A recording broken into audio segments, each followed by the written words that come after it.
singing, just you and me. Summertime, get ready, we are so divine. Blue water and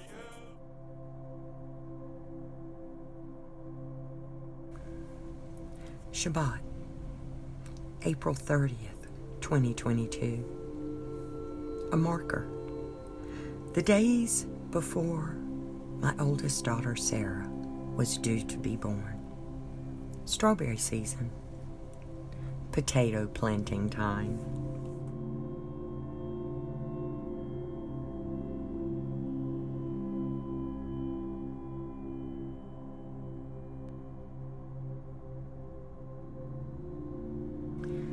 I have come to my greenhouse where lettuce has bolted.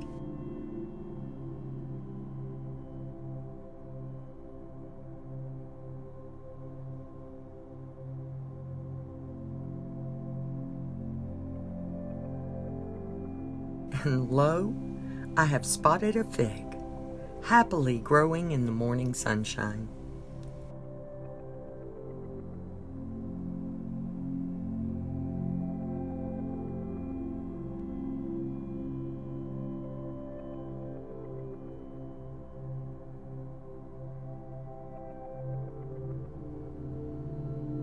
Seedlings of two kinds of beets have sprouted in the small bed I planted a week ago. It surprises me at my age to be so impatient at growing food. But it's a good discipline to practice, as much of life is the same. We have been fed a palate of instant access and gratification.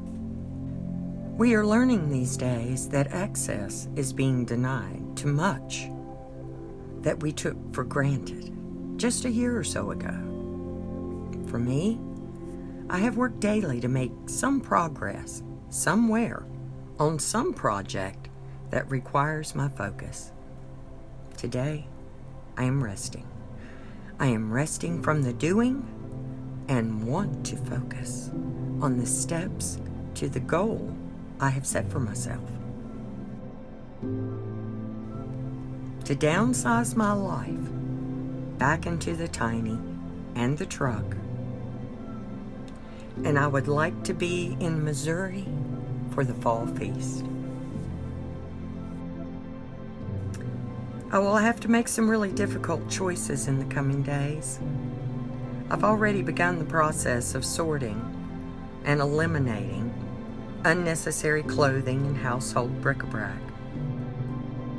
But right here, right now, I look around at my greenhouse and my heart smiles because I see the fruit of last year's labor.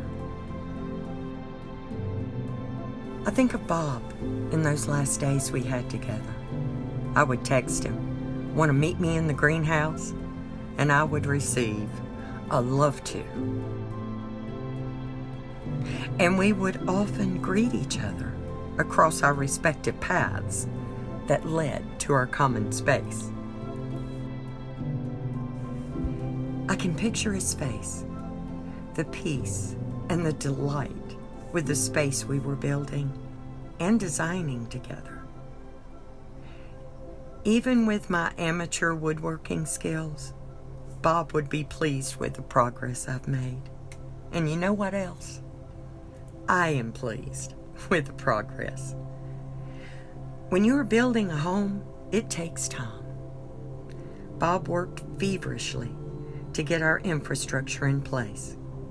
I was in awe of his abilities and loved his willingness to do it right, and his flexibility if I changed my mind.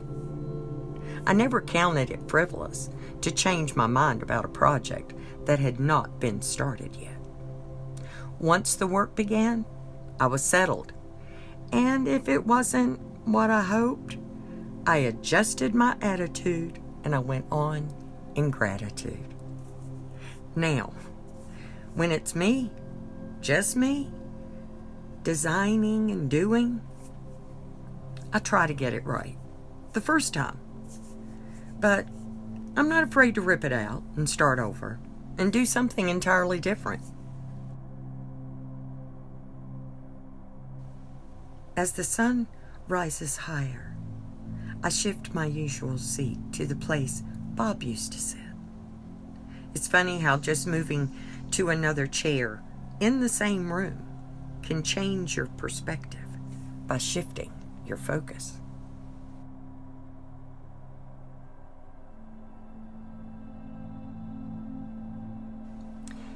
My eyes now look eastward and to the south. Instead of a mountaintop and the desert between, I see all my tiny living places, and off over the valley, the mountains between me and there.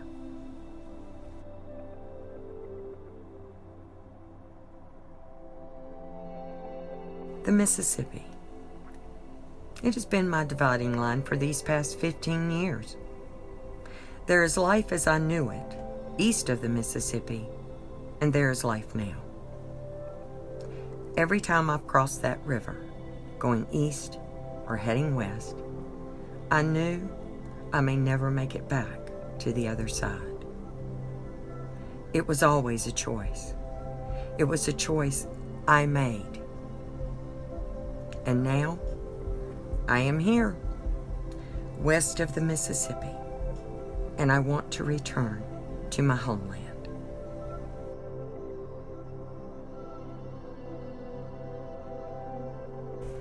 Maybe to the North Carolina seashore. And as I write these words, my hands shake a little. What a huge dream. What a miracle it would take. But oh, what joy there would be to be on the same side of the river as my babies.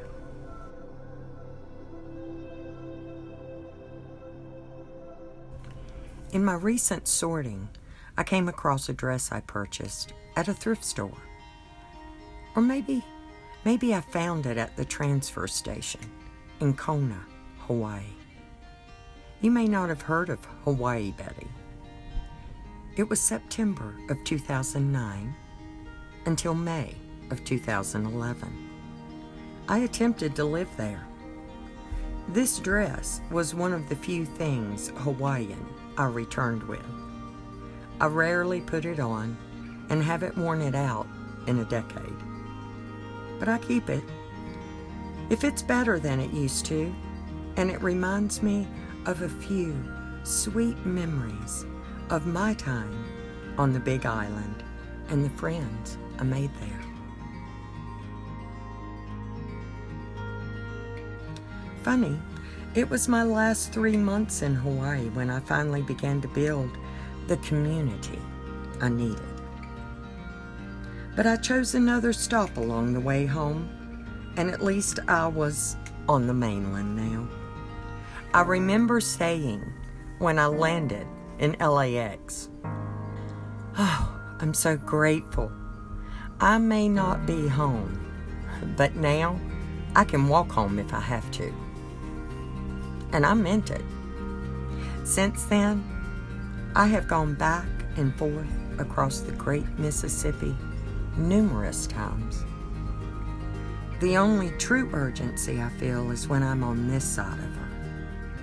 And it's always a route of hope I can return with many prayers of how and when and where and are you sure?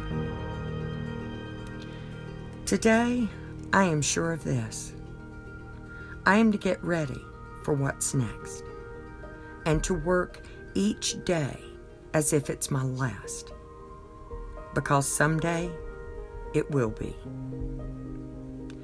I feel the urgency to work quickly towards the goal of being east of the Mississippi in the autumn of the year. Or not. Pray for me that I will continue to hear clear direction from Father. Yes, I am making a plan, but it is He that I rely on to direct each step. Shabbat. And may I add, Shalom. Shalom from the harsh, high desert of Arizona, where hope still grows.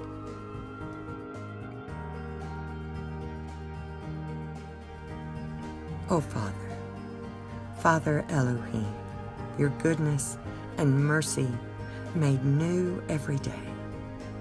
Thank you.